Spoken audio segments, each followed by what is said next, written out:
entrarmos em jejum pela nação e pelos enfermos. Nós vamos estar jejuando durante 7 dias. Eu estou convocando toda a igreja, todos vocês, todos nós entraremos em jejum de meia-noite ao meio-dia, de meia-noite de domingo para segunda, até o próximo domingo. 7 dias de jejum, tá? E oração pela nação e pelos enfermos, tá bom? Eu quero convidar você, convocar você. Nós vamos estar fazendo esse lembrete aí nos grupos das redes sociais, para que a gente possa estar junto nesse propósito, tá?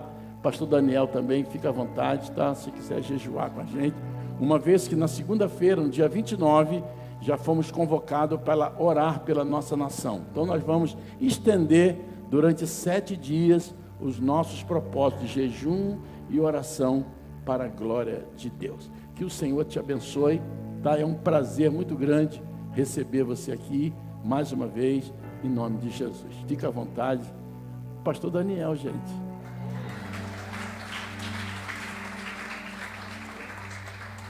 Glórias a Deus. Meus queridos, a paz do Senhor Jesus.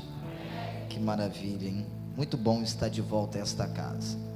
Muito bom estar aqui com os amados irmãos, neste culto muito abençoado. Deus está falando, Deus está presente, e cremos que Deus, Ele tem bênçãos sobrenaturais. Amém, para a vida de cada um de nós.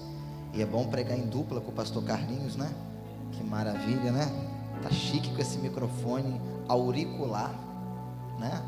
Deus abençoe. Queridos, você que trouxe a sua Bíblia, livro de Neemias, Neemias capítulo 6. Neemias capítulo 6. Estarei lendo o versículo 1º, 2º, 3º e o 4º. Louvado seja o nome do Senhor Jesus. Quero ministrar uma palavra de Deus ao coração dos amados irmãos, subordinado ao seguinte tema: reconstruindo em meio às crises. Me foi perguntado ali no início: pastor, qual é o texto, qual é o tema? Eu falei: vá orando comigo. Tem que ver se tem a ver com o culto, se é isso que Deus quer falar, se é a mensagem que Deus tem para o coração da amada igreja. E Deus ministrou esta palavra ao meu coração, e eu louvo ao Senhor, porque Deus, Ele tem sido fiel e bondoso para com cada um de nós. A Deus seja dada a honra, glórias e louvores pelo dia de hoje. Vencemos, triunfamos, estamos aqui, peito cheio de ar para glorificar a Deus. Eu digo lá na igreja que nunca glorificamos tanto a Deus pelo ar que respiramos como agora. É um motivo de nós adorarmos ao Senhor, porque o seu sopro de vida está dentro de cada coração.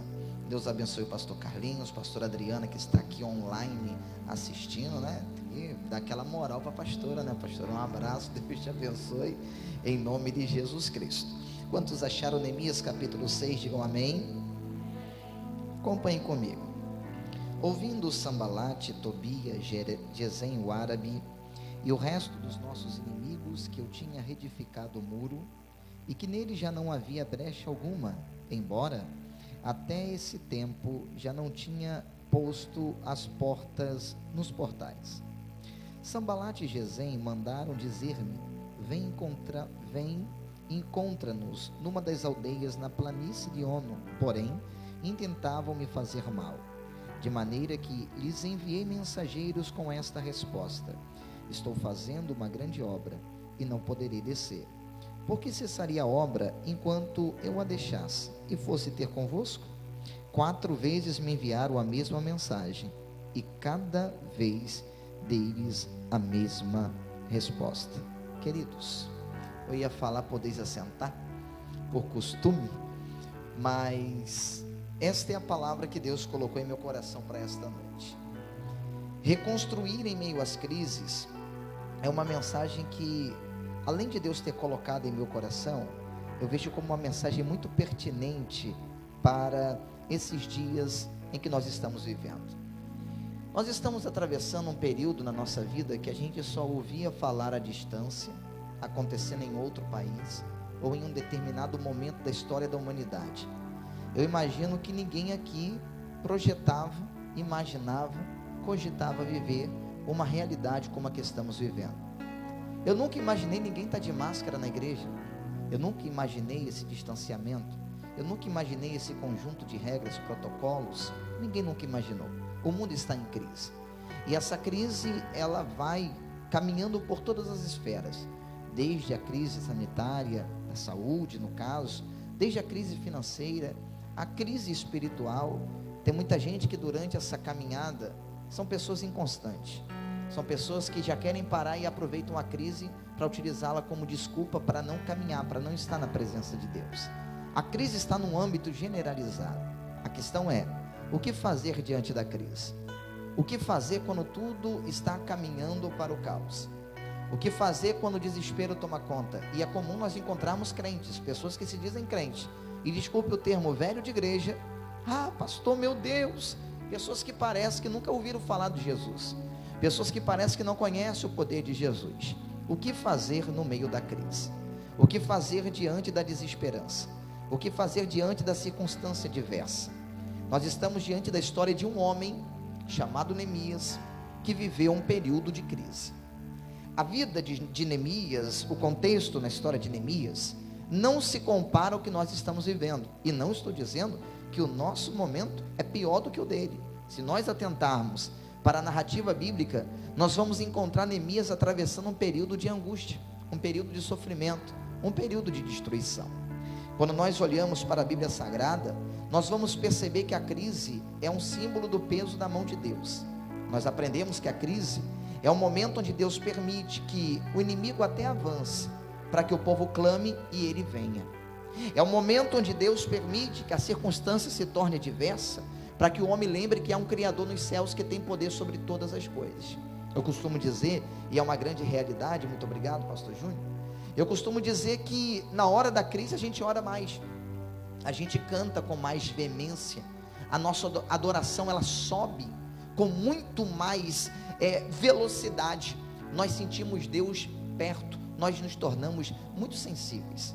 Bem, da verdade que a princípio é um pouco ou muita coisa, de desespero, mas no meio desse desespero Deus começa a nos ensinar, Deus começa a ministrar, e nós começamos a aprender com Deus, porque Ele é manso e humilde de coração.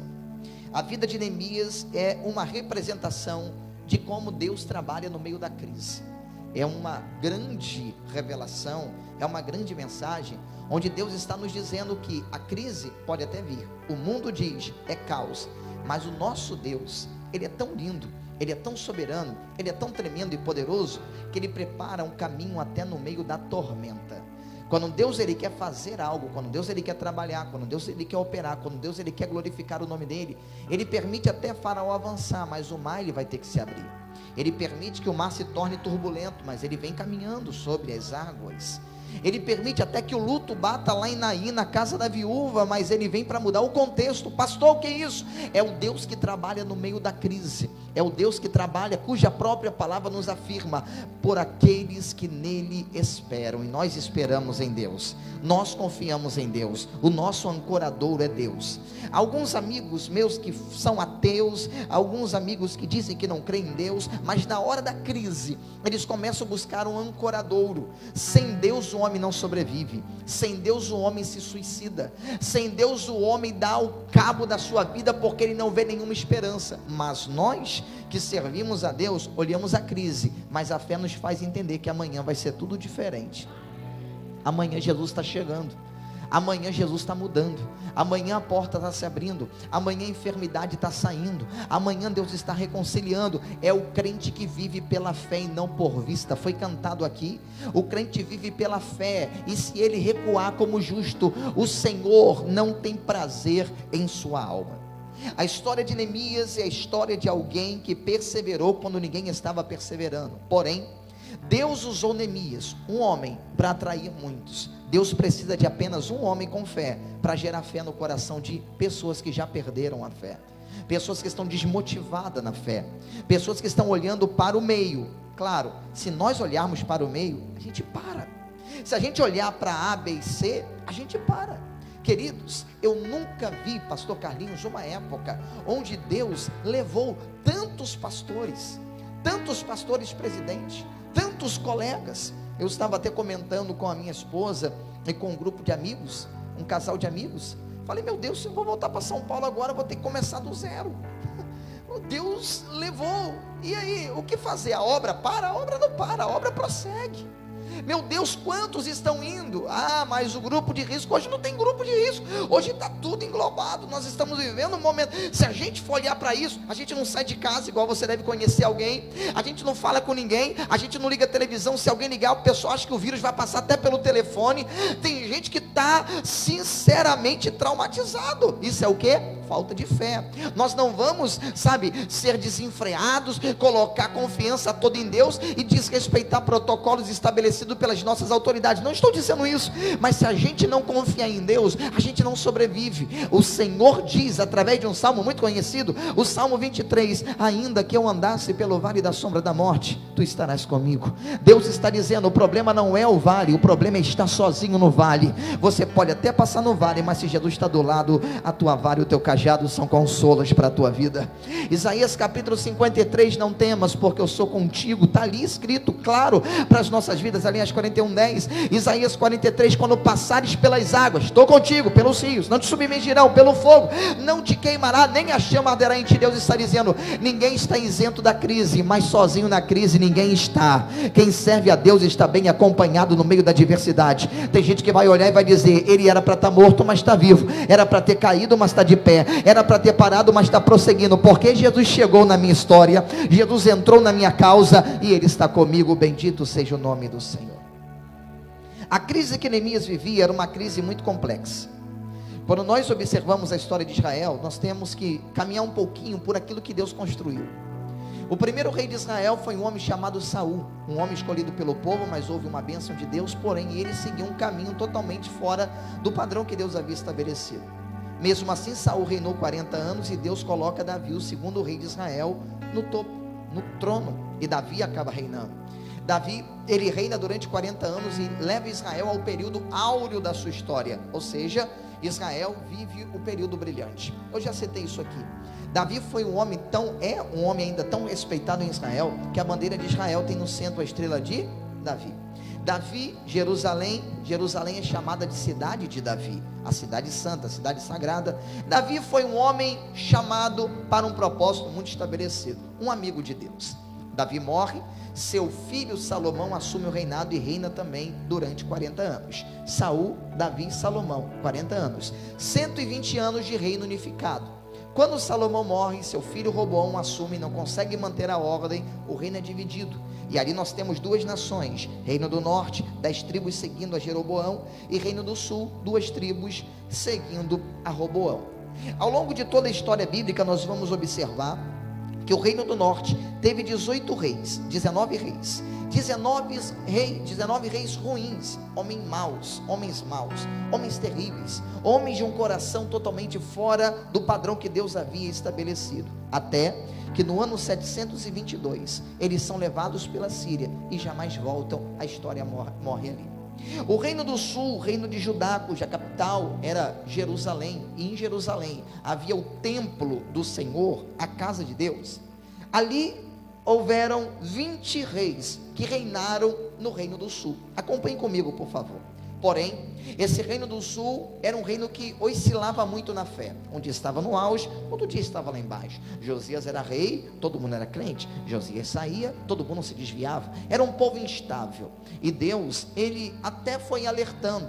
Só que o reino do sul dizia, Deus não vai permitir que o inimigo se aproxime, porque nós temos aqui a casa de Deus, o templo, o santuário, Deus habita aqui. Eles transformaram a casa de Deus em um amuleto. Só que Deus, ele não divide a sua glória, Deus não compactua a sua glória com o pecado, e Deus, ele permitiu que o povo do reino do sul fosse dominado pela Babilônia, e ali nós temos 70 anos de cativeiro, e o povo vai para a Babilônia. Quando o povo vai para a Babilônia, nós temos a história de Daniel, Ananias, Misael, Azarias, a história do profeta Ezequiel, só para termos de conhecimento. E Deus havia dito através do profeta Jeremias que o cativeiro duraria 70 anos, e assim aconteceu.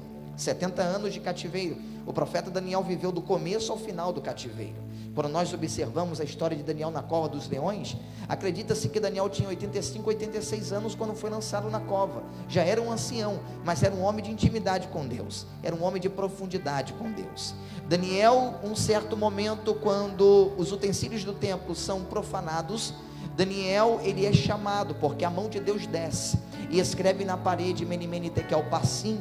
Naquele momento que Daniel interpreta aquela visão, dizendo ao rei: olha, pesado foste na balança, foste achado em falta, dividido será o teu reino entre medos e persas. O rei começa a tentar honrar Daniel, diz: dá a ele uma posição, dá a ele ouro, dá a ele prata. Daniel diz: eu não quero nada, porque hoje mesmo a Babilônia vem, naquele dia os medo-persas vêm, e naquele dia a Babilônia cai.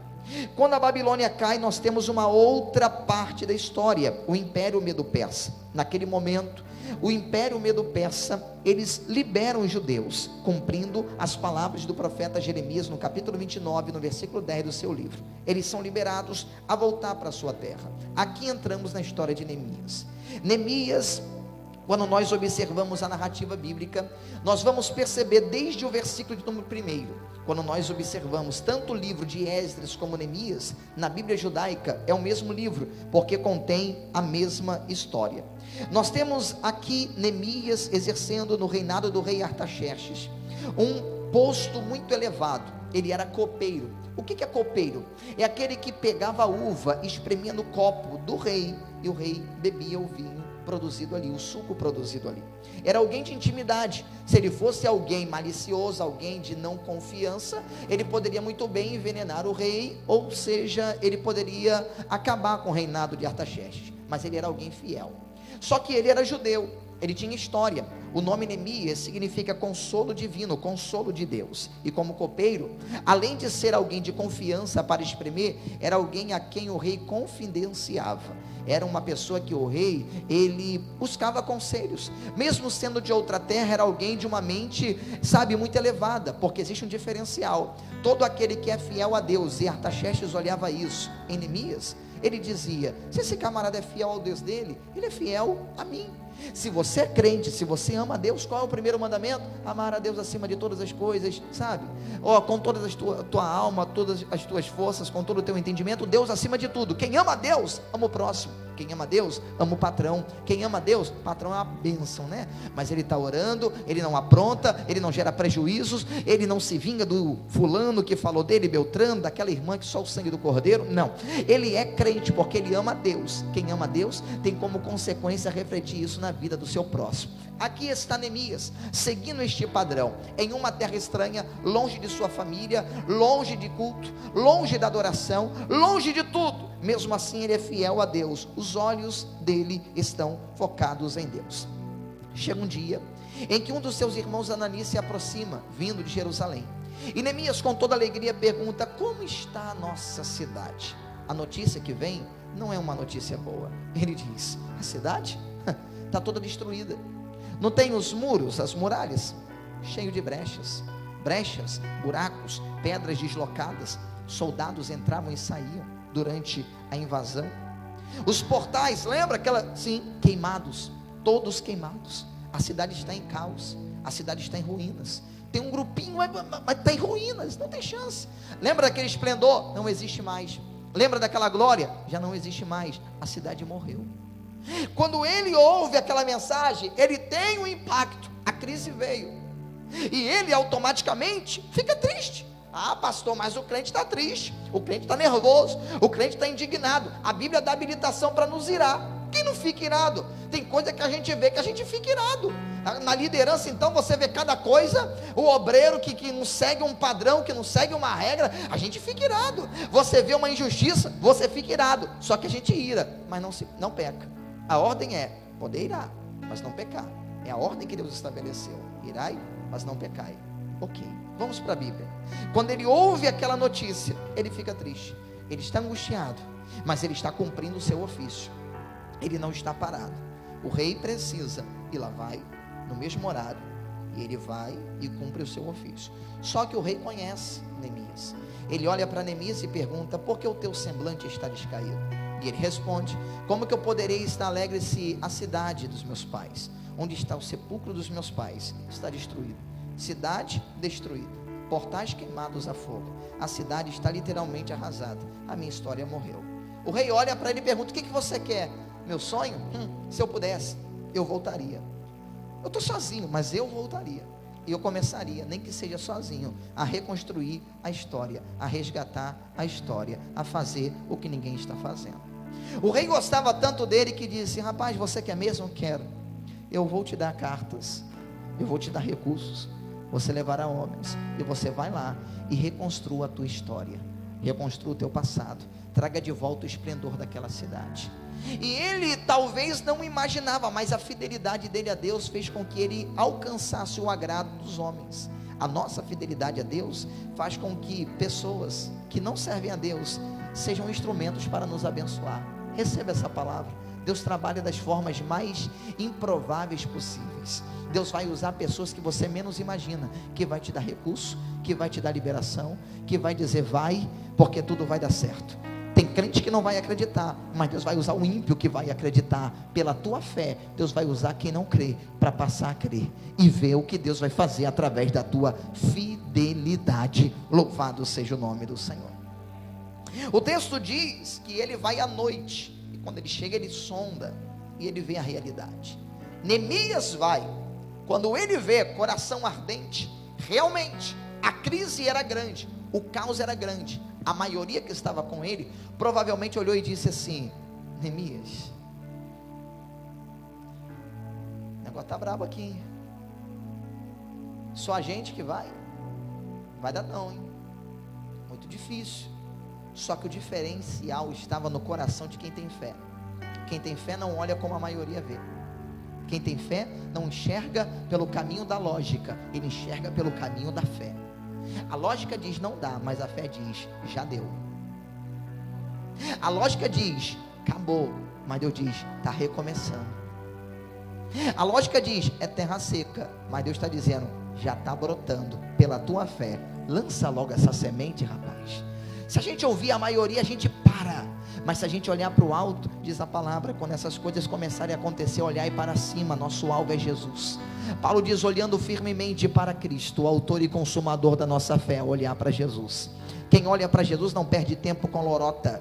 Quem olha para Jesus não perde tempo dando ouvidos a quem já não olha para Jesus há muito tempo, sequer alguma vez olhou. Quem olha para Jesus prossegue. Quem olha para Jesus avança. Quem olha para Jesus triunfa. Quem olha para Jesus levanta a bandeira de vitória. Quem olha para Jesus marca culto de ações de graça no meio da crise. Quem olha para Jesus vê prosperar no meio da adversidade. É no improvável que a tua fé fará coisas acontecerem. Quantos recebem esta palavra, glorifique o nome do Senhor.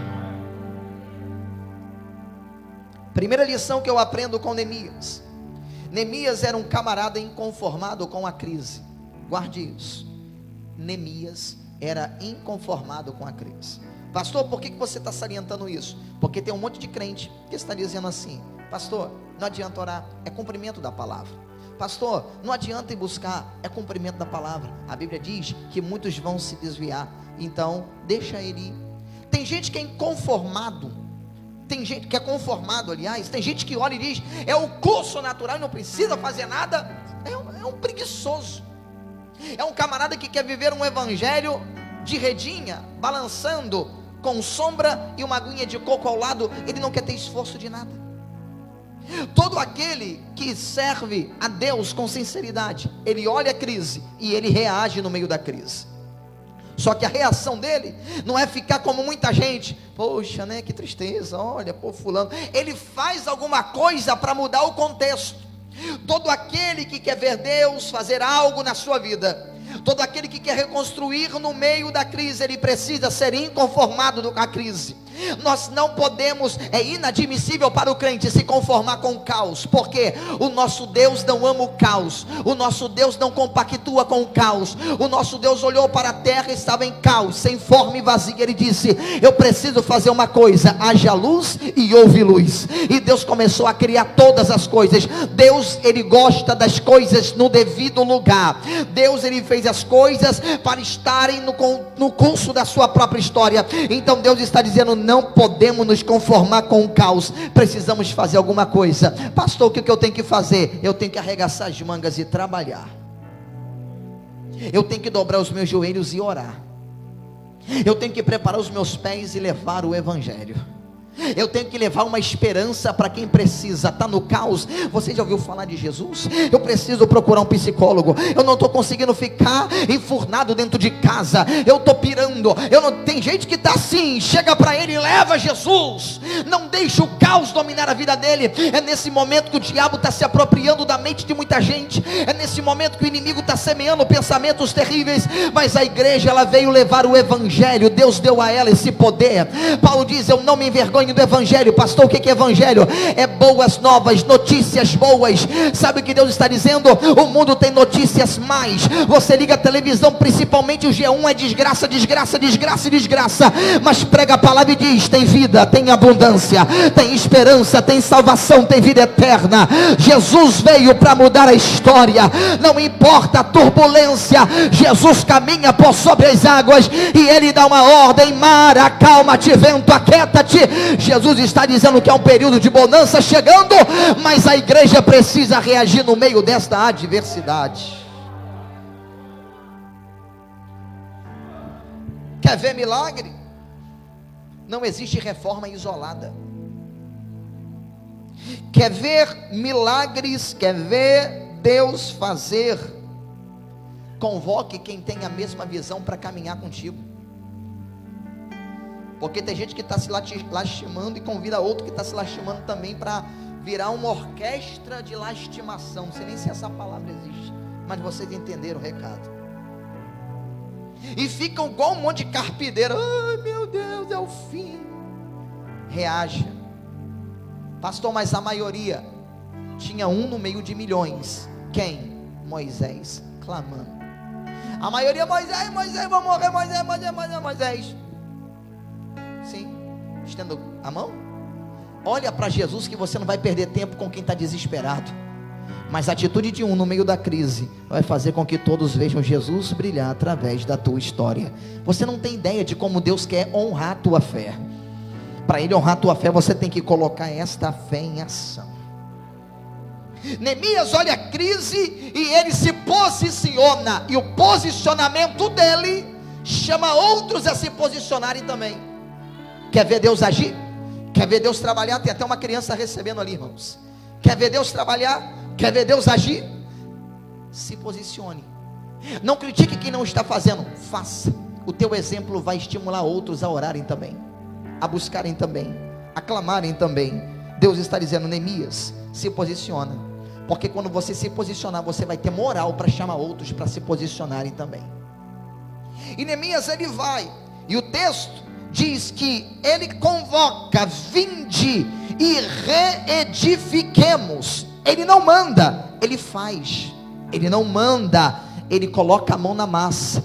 Ele não diz: eu reedificarei, reedificaremos. Sabe o que ele está dizendo? Não é a minha história, é a nossa história. A maioria não quer, mas tem guerreiro na casa. Vamos guerrear, vamos reedificar, vamos batalhar. Se a gente não for orar porque ninguém está orando, não for caminhar porque ninguém está caminhando, ninguém vai fazer nada, o caos domina. Mas enquanto tem um Neemias dizendo: vinde e reedifiquemos, ele está dizendo: a crise veio, mas nós estamos indo na contramão dela. Nós estamos reagindo, nós estamos trabalhando. O inimigo até prevaleceu por um momento, mas nós estamos nos posicionando para reedificar uma história, para reedificar um passado. Deus está dizendo: Neemias, eu estou vendo o teu coração. Você não quer méritos para si, você quer méritos para Deus. E tem um porém: você está chamando homens guerreiros para reedificar. E eu me agrado da unidade, e na unidade tem força. Quando você não puder ir, alguém vai te motivar a ir. Quando você estiver desanimado, o outro vai te ajudar. É por isso que a igreja tem que estar unida. É por isso que a igreja tem que estar em propósito. Você faz o propósito. Tem dias que a gente está no alto, mas tem dia que a gente está no baixo. Mas o irmão vai dizer: rapaz, vem comigo, porque eu estava no baixo e você me deu a mão para levantar. É assim que a igreja caminha. A igreja está unida, fortalecida, e não tem crise que consiga vencer uma igreja abraçada. Não tem crise crise que consiga deter e esfriar uma igreja unida. As brasas, quando estão juntas, ela passa fogo uma para outra, ela incendeia com mais rapidez. Deus está dizendo: é por isso que eu coloquei um crente do teu lado, para o fogo não se apagar da tua vida. O fogo já apagou muita gente, mas tem uma igreja aqui dizendo: batalhamos pela presença, lutamos pela presença, retificamos pela presença. Oh, aleluia!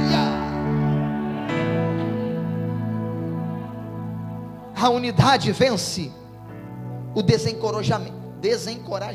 Eita, irmão, vai dando glória aí. Obrigado. Irmãos. A unidade vence a oposição. Juntos somos mais fortes. Fato.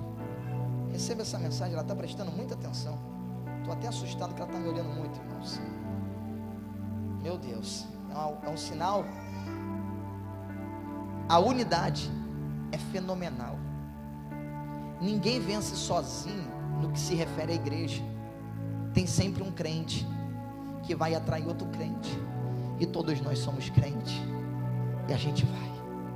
Segundo Neemias, mostra que Deus está no negócio. Quando nós observamos com muita clareza o capítulo 2, versículo 18: também lhes declarei como a mão de Deus me fora favorável, e bem assim as palavras que o rei me falou. Responderam eles: levantemo-nos e edifiquemos, de maneira que deram início a esta boa obra. Neemias está dizendo: não podemos nos conformar com a crise. Segundo, Deus está nesse negócio. Quem reage no meio da crise atrai Deus para o meio da crise.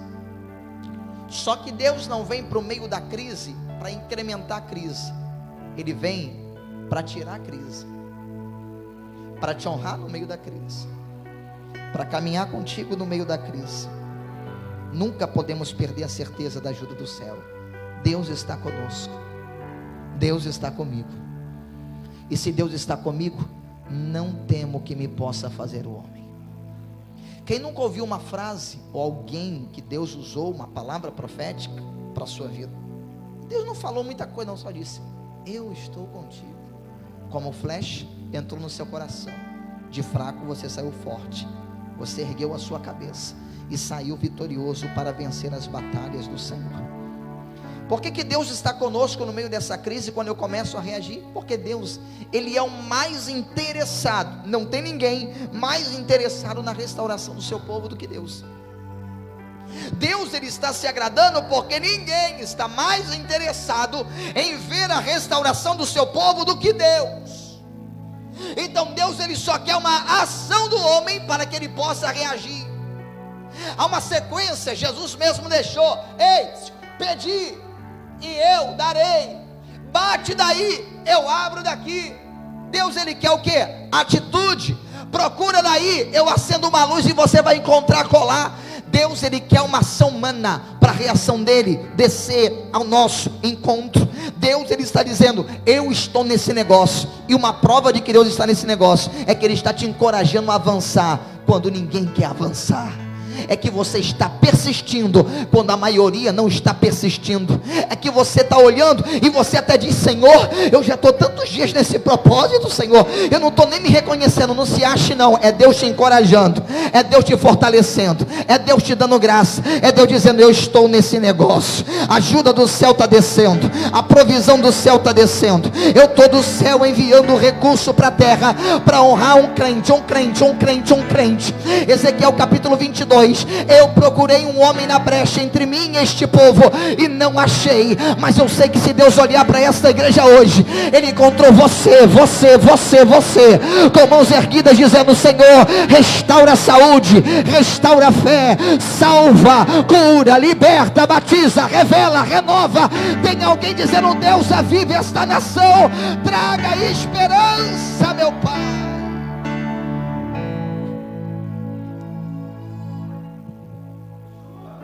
Precisamos disso. Precisamos confiar, precisamos acreditar. O povo atendeu o pedido. O povo chegou junto com Neemias. E o texto diz que eles esforçaram as suas mãos para o bem. Terceiro, Neemias, ele está no caminho correto. Quer saber se você está no caminho correto?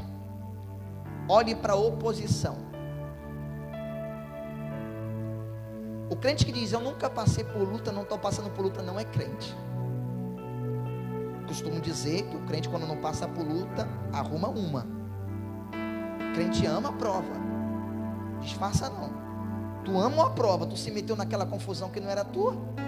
Ah, mas o vento soprou. Soprou não, você que buscou o sopro do vento, que não era do Espírito. A oposição é uma prova de que nós estamos no caminho certo. Uma igreja que anda e o mundo não olha para ela e a repudia, critica, rejeita, está com problema. João diz na sua epístola: não ameis o mundo e nem o que no mundo há. Todo aquele que ama o mundo, o amor do Pai não está nele. Tudo que há no mundo, cobiça da carne, cobiça dos olhos, soberba da vida, não vem do Pai, mas do mundo. O mundo passa, sua cobiça também, mas aquele que faz a vontade de Deus permanece para sempre. Quem é amigo do mundo é inimigo de Deus. A gente vive no mundo, mas a gente não pertence a esse mundo. Jesus mesmo disse: Pai, são poucos os que o Senhor me deu. Eles estão no mundo, mas não são desse mundo. Santifica-os na verdade. A tua palavra é a verdade.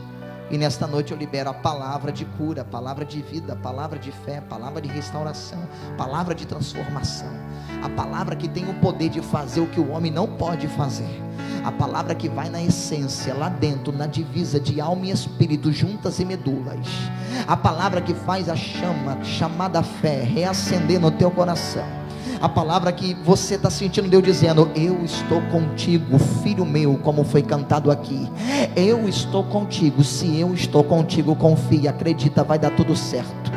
Não olha para A, não olha para B, olha para mim. Eu estou contigo. Oh glória, oh glória, oh glória. O mundo está dizendo não, mas Jesus está dizendo sim. O mundo está dizendo cai, mas Jesus está dizendo eu levanto. O mundo está dizendo morre, mas Jesus está dizendo eu trago vida. O mundo está dizendo não tem jeito, Jesus está dizendo é isso que eu quero. Diga para o mundo que eu estou chegando aí. Diga para o mundo que eu estou chegando aí. E eu estou chegando para fazer a diferença. Eu estou preparando um palco no meio dessa adversidade. É na crise que tu vai construir, é na crise que tu vai reconstruir, é na crise que tu vai se levantar. Eu estou te levantando como atalaia no meio dessa adversidade. Eu estou te levantando como guerreiro no meio desse caos. Não se assuste com as palavras que Deus vai colocar nos teus lábios. Tu é profeta no meio desse vale. Eu vou te levantar, e você, como Ezequiel, vai profetizar. Ossos secos, ouvir a palavra, a palavra, a palavra, a palavra do Senhor. A palavra está trazendo vida. Deus está te levantando com o potencial que só Ele tem. Aleluia.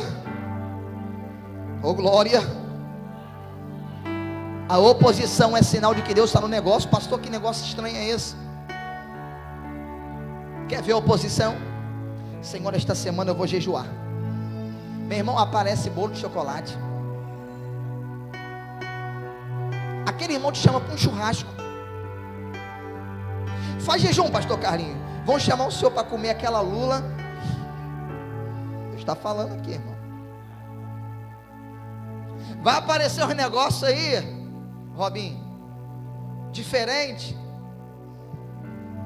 Começa a ler Bíblia. Primeiro dia glória, segundo dia misericórdia, terceiro só a graça, quarto abandonou. Tudo vem contra. Senhor, todo dia 11 horas eu vou orar. 11 horas te chamam para jantar.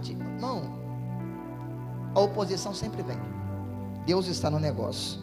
Quando fazemos a obra, nós sempre enfrentamos diversos problemas. Só para termos de conhecimento, juntando o cativeiro de 70 anos na Babilônia, aproximadamente com o do Medo Persa, nós temos 90 anos onde a cidade estava abandonada, quase um século, quase 100 anos a cidade estava abandonada. Alguns podem afirmar o seguinte: gente, 90 anos Deixa para lá. Deixa como está. Para que mexer? Deixa.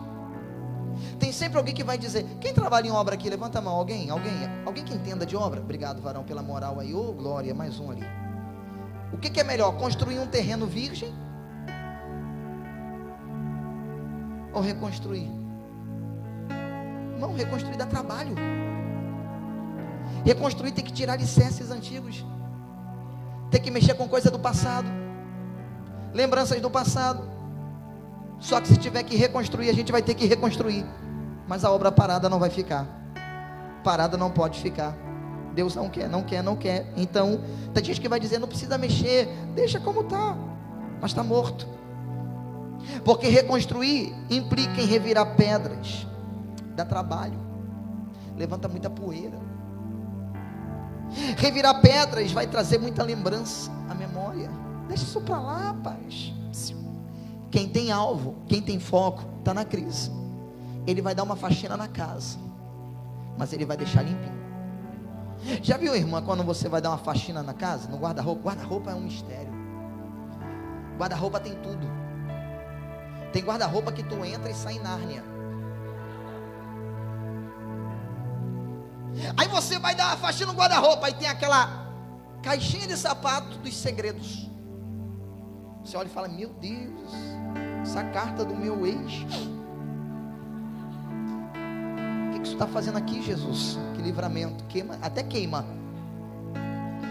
Isso aqui, meu Deus, que coragem que eu tinha de usar essa roupa, misericórdia. Eu tenho uma foto minha lá no Maria Dália, que eu fiz uma apresentação. Você está nessa foto. Cuidado que eu vou te marcar. Sangue de Jesus mesmo. Porque eu olho e falo: Jesus, onde eu estava com a cabeça de usar essa roupa? Nunca mais, Lodemar, nunca mais, acabou. Você começa a ver coisas do passado, tá vendo? Me respeitem. Então você tem que mexer em muita coisa, você tem que revirar. Então Neemias não olha para isso. Sabe por que Neemias não olha para isso? Gente, eu cheguei até aqui, eu estava lá, o rei me deu uma moral terrível, eu estou aqui. Se eu cheguei até aqui, para que eu vou parar no meio do caminho? Eu vou avançar. Quem quiser parar, que pare. Obrigado, deu até glória aí, não, tá até. Mas eu vou avançar. A oposição veio, passou, veio. Quando nós olhamos para a narrativa de Neemias, nós vamos encontrar Sambalate, Tobias, Gesem o arábio, Noadia, os 4. Sambalate era governador de Samaria, contra a reconstrução. Tobias era um dos nobres dos amonitas, contra a reconstrução. Um rei de Quedar chamado Gesem o arábio, e uma falsa profetisa por nome de Noadia. Irmãos, quem nunca ouviu uma falsa profecia? Santo de Israel. Você está na direção, você está na posição, e vem alguém e diz: eu não estou neste negócio. Eu estou orando, jejuando, lendo a Bíblia. Como que Deus não está nesse negócio, irmão? É igual aqueles profetas que vem: tenho eu ouvido sua oração de madrugada. Tem irmão que está roncando a madrugada inteira, não está orando nada, e Deus está ouvindo o que de madrugada, irmão? Você não está nem orando. Aquela profecia que não cola, que não acerta, está tudo errado. O diabo, ele vai usar até falso profeta para te causar medo. Mas quem tem convicção de que Deus está no negócio, não perde o foco. Quem tem certeza de que Deus está no negócio, não para por nada. Os inimigos vão fazer aliança, vão se unir, vão tentar nos parar. Eles vão levantar armas, vão tentar de todas as formas. Quando o inimigo ele tenta e não consegue, ele vai tentar atingir o teu psicológico. Quando nós olhamos a narrativa bíblica, que nós vamos perceber isso. A história de Neemias deixa isso claro. Eles zombaram dele. Ei, você é fraco, vocês não conseguem, vocês não vão alcançar. Não dá. Quantas vezes, isso aí psicologicamente provado, tem gente que para te destituir de sua capacidade, começa a jogar no seu psicológico sua história, passado, sabe, tentando te inferiorizar, porque quando sua autoestima está abaixo, tua letra, tua assinatura sai tudo errado. tu não sabe nem teu nome direito de escrever. Mas tem dia que tu tá bem, que tu vai naquele restaurante, vê aquele papel branco, tu escreve um Novo Testamento ali, né? Tu fica inspirado, poético, né? Uma coisa bonita. Ok? Vão zombar. Se Deus falou, estou prosseguindo. Se Deus falou, vocês podem falar o que quiser. A última palavra vem de Deus e Ele já disse. Então, é melhor estar na direção de Deus do que dar ouvidos a homens que já perderam a direção ou sequer já tiveram. O diabo vai tentar desprezar. Eles humilharam os judeus, mas humilharam mesmo, acusaram também. Neemias foi acusado de fazer rebelião. Tudo isso o inimigo fez. O inferno se associa para nos parar, mas Neemias estava na direção certa, prosseguindo para o alvo. Quer vencer a crise? Enfrente a oposição. Quer vencer a crise? Entre, veja a oposição e saia, e veja a oposição perder. Por quê? Porque a oposição é necessária para fortalecer a tua fé. Lá na frente, teu testemunho será outro, teu testemunho será forte. Muita gente vai olhar e vai dizer: os 4 se uniram, vão para Neemias, mas quando olharem, vão ter que dizer: Neemias venceu, o Senhor está comigo. Finalizo dizendo: Neemias não se associa com o inimigo. Primeiro, Neemias se conforma com a crise. Segundo, ele mostra que Deus está no negócio. Terceiro, ele enfrenta a oposição. E quarto, ele não se associa com o inimigo. Existe uma frase que diz: se você não pode com o inimigo, alice a ele. É uma frase. O crente, calma aí, isso funciona? Claro que não. A gente, nós temos um Deus que é forte. Quem não pode com o inimigo? O Deus que está comigo manda no inimigo. Ele é mais poderoso que o inimigo. Ele tem autoridade maior do que o inimigo. Ele subjuga o inimigo. Então não importa a estratégia que o inimigo tem utilizado, nós não podemos dormir, nós não podemos parar. O texto diz que eles demoraram 52 dias para reedificar os muros. Queridos, 52 dias. 52 dias. Tinha que talhar pedras, preparar pedras para caber naquele rombo, naquela brecha. Porque quanto mais o inimigo via o muro com brecha, mais facilidade tinha para entrar. Quem tapa a brecha dá para a visibilidade do inimigo. Quem está do lado de fora não vê o que está do lado de dentro, com brechas tapadas. É assim o caminho da reconstrução. Então Neemias, ele em 52 dias, junto com os homens, consegue restaurar, reedificar aquele muro. Outra coisa, eles trabalhavam de dia e trabalhavam de noite. Trabalhavam de dia e trabalhavam de noite. De um lado tinha espada, enquanto a colher de pedreiro estava funcionando do outro lado. O que quer dizer? É ferramenta de um lado, espada do outro. Eu estou na obra, mas também estou na guerra. Se é para trabalhar na obra, Deus pode contar comigo, mas se é para guerrear, pode contar comigo também. O inimigo vai tentar de todos os lados, mas a gente não para, nós estamos preparados.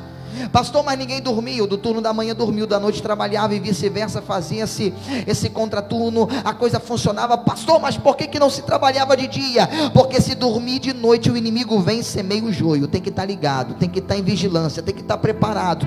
Quer ver a obra avançar? Não desanime, não abaixe a guarda. Sabe, o diabo, ele tenta de todas as coisas, mas Deus está dizendo: crê na bênção divina, que Deus vai trazer a restauração. Louvado seja Deus. Finalizo aqui. Neemias não venceu porque ele era bom. Neemias venceu porque ele confiou em Deus. Salmo de número 127, versículo 1: se o Senhor não edificar a casa, em vão trabalham os edificadores. Se o Senhor não vigiar a cidade, em vão vigiam os sentinelas. Deus está com a sua igreja. Eu só preciso sair daqui com esta confirmação. No Evangelho de João, capítulo 15, versículo 5, Jesus, ele deixou claro: ei, sem mim nada podeis fazer. O inimigo é grande, nós somos pequenos, aparentemente sim, mas Romanos capítulo 8, versículo 31, maior é o que está conosco do que aquele que está no mundo. Quando aquele moço viu pela manhã aquele exército nas montanhas ao redor de Eliseu, Eliseu tranquilamente atendeu o grito daquele menino e foi com toda tranquilidade e olhou e disse: Senhor, faz um favor para mim, abre os olhos desse moço para que veja. Maiores são os que estão conosco do que os que estão com eles. O Senhor está dizendo: precisamos assumir responsabilidade. Quer ver o milagre na tua casa? Não ocupe A, B e C. Levante e reedifique. Dobre os joelhos e guerreie na oração. Levante e batalhe pela sua casa, pelo seu lar, pelos seus negócios, pelo teu ministério. Eu não sei qual é a área que precisa ser edificada. Assuma posicionamento. Tu é homem e mulher de Deus. Está aqui ouvindo esta palavra não é em vão. Deus, Ele quer te usar para fazer milagres. Deus quer te usar para trazer vida. Deus quer te usar para gerar transformação.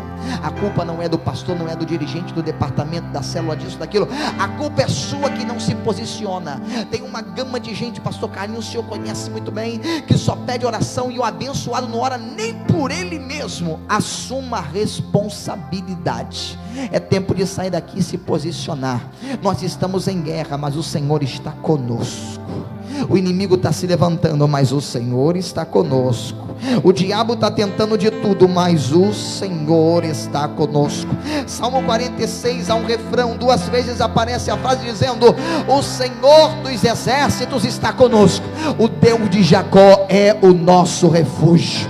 Daqui a pouco vai passar tudo isso e nós vamos poder dizer: vinde e contemplai as obras do Senhor, que desolações tem feito na terra. Ele faz cessar a guerra até os fins da terra, quebra o arco, corta a lança, queima os carros no fogo.